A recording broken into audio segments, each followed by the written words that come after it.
ang ating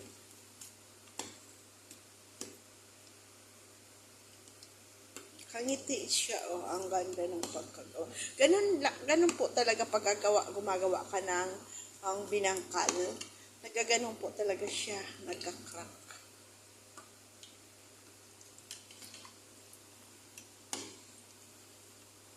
Huwag po kayo mag-alala niyan kasi po ano lang yan. Hindi yun marumi. Malinis po ang ano natin, tingnan niyo. Kaldero.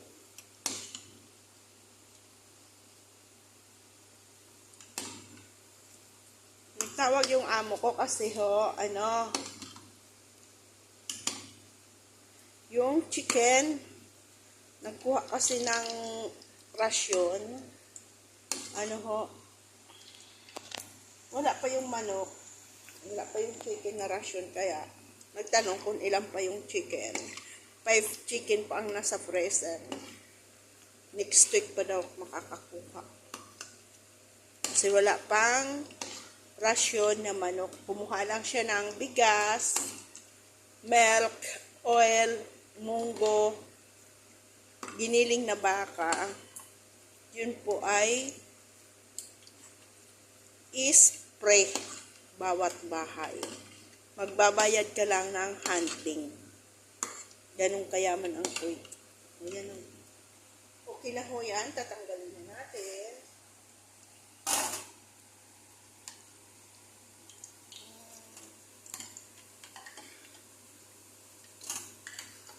Ayan. So, second batch tayong salad.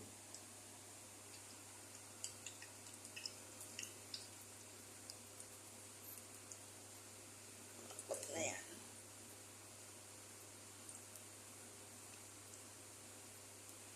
Mayroon pa tayo doon, ibibilog-bilog.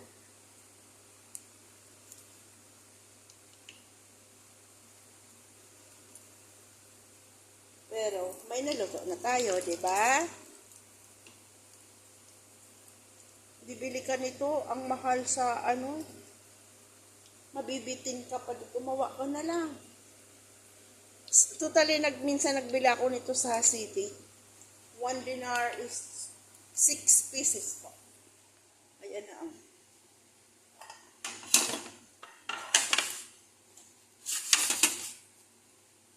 Ayan pa, may konti pa tayo dito. Diba? Nakalibre tayo. Oh, 2, 4, 6 pieces. Iyon lang, 6 pieces, 1 dinar na yan. Oh. Sayang ang pera natin. Huwag natin sayangin. Mahirap magtrabaho sa ibang bansa. Padala na lang natin sa pamilya natin. Mas nangangailangan kasi sila doon. Totally po, ang pag OFW, grabe ang katitipid. Para lang po may maipadala. Yun po ang katotohanan sa mga OFW. Hindi ho kami basta nagpapasarap dito. Grabe ho ang pagtitipid, noodles lang, okay na kami doon. May mga amo pa minsan, walang pagkain ang katulong. Nagbibili ang katulong pagkain, true po yan. May mga kakilala kasi akong ganyan. Nagbibili sila ng pagkain nila. Kaya, makakaano ka pa ng mga masasamang makaenkwentro ka pa dito ng mga masasamang ugali. Kaya yan, medyo ingat-ingat tayo sa mga lalo minsan sa mga kasamahan. Hindi ho natin alam minsan ang mga kasamahan natin ay iba rin ang ugali.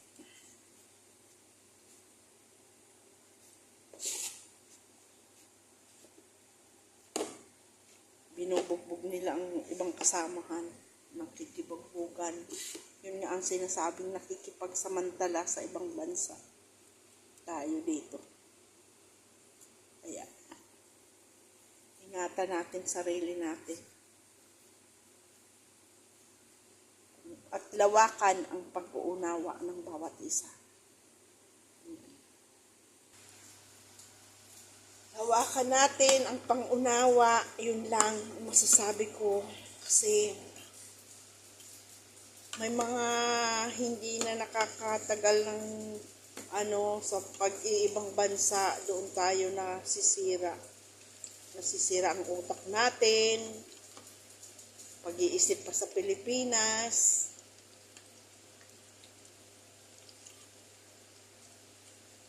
Hindi ko alam bakit ba kaya pag nandito ka, pag may mga sakit sila, mamumroblema ka dito.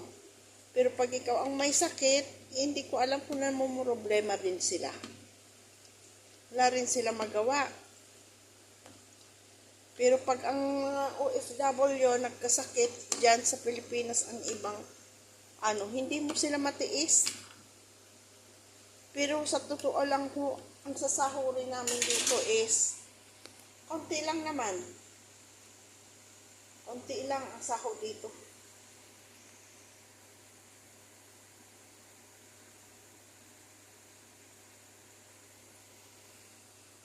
Sahod dito, kaunti lang naman. Ako nga po, ang sahod ko dito, ang tagal ko na sa totoo lang, nasa mga 23,000 lang. Pero kahit po paano, pinagtsatsaga ko po yan. Nakaka-blessing pa ako sa kapatid ko. Kahit nga may nararamdaman ang asawa ko, hindi mo pa rin sila matiis kasi kapatid mo sila Hindi mo sila matiis. Kahit nga sa sarili ko, tinitipid ko talaga. Yun ang katotohanan. Titipirin mo ang sarili mo.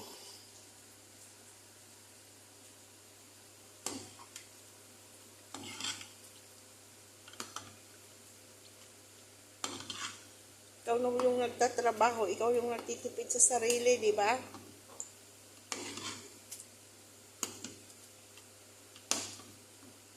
Yun ang katotohanan. Yun ang reality ng isang OFW.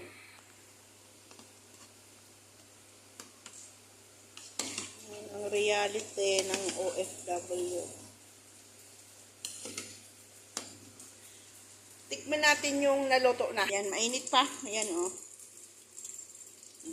O, diba? Lutong-luto siya, oh.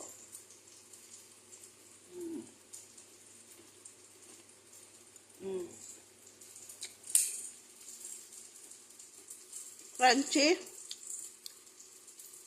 Tama lang yung asukal niya.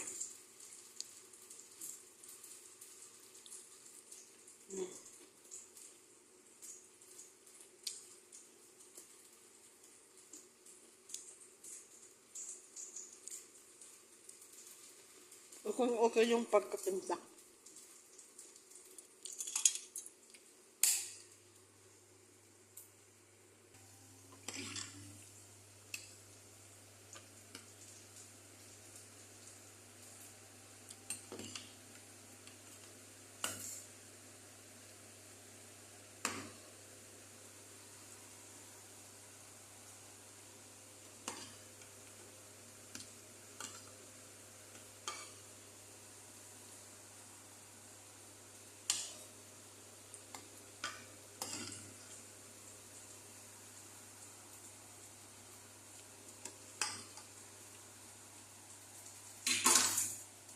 Ilalagay pa tayo, last batch na ko ito.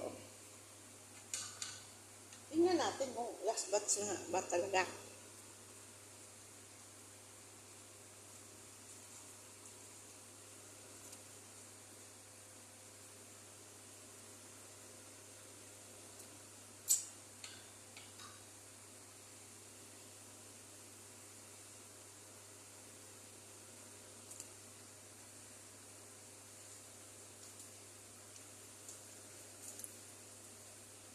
Siguro nga, kaya na isang last batch.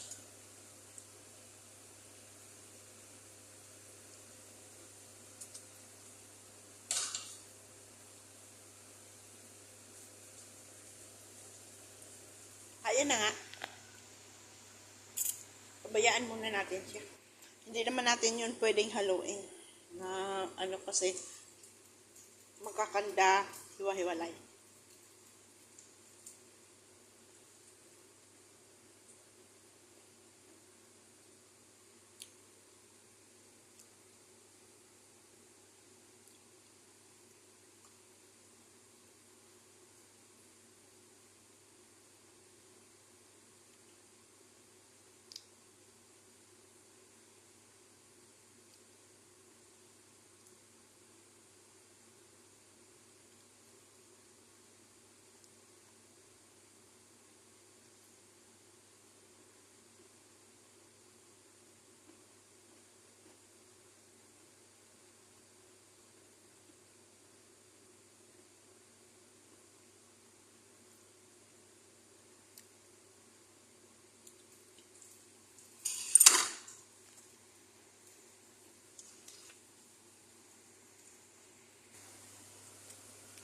natin.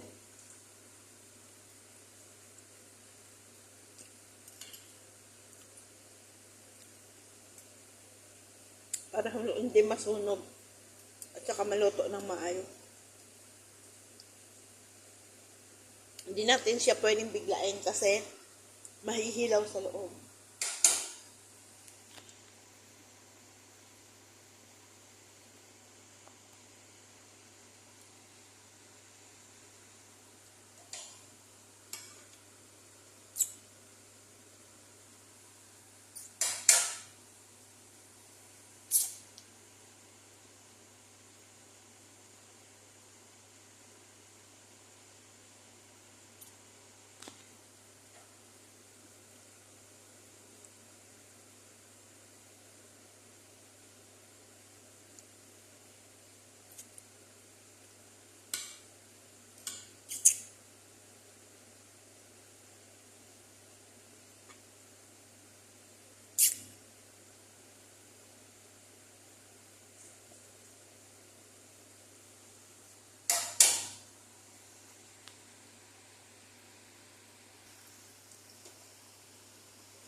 Ayan. Malapit na maluto. Naka, mapapakape naman ako nito. May kape ako doon sa taas eh.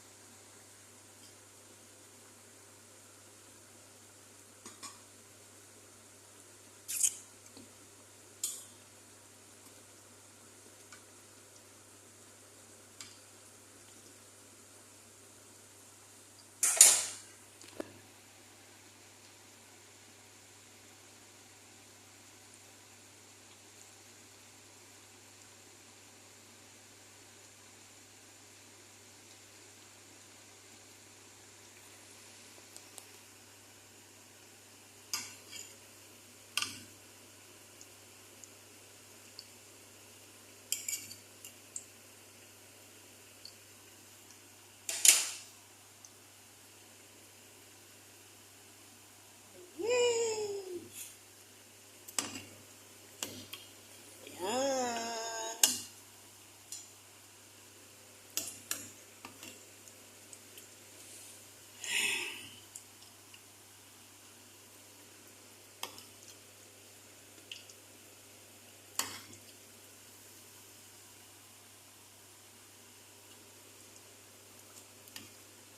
Na last night to, luto na. Ayan na ho ang ating finished product.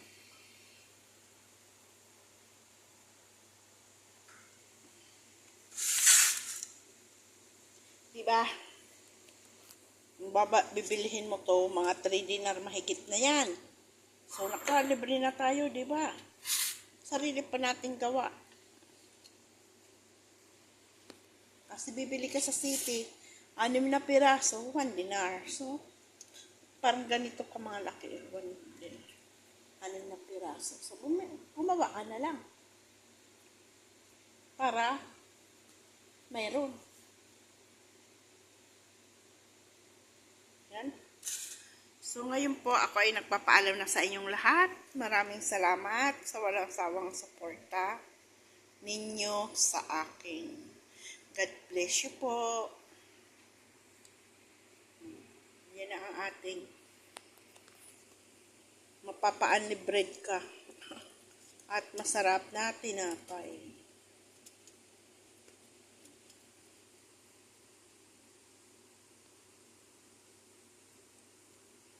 Sarap sa kape. Lalo pag tag-ulan, sarap to sa kape.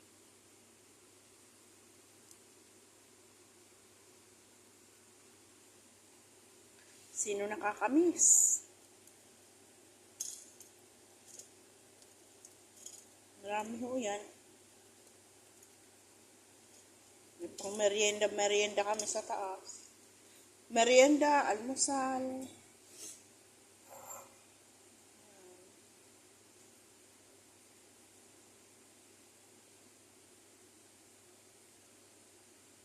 May panglaman sa tiyan.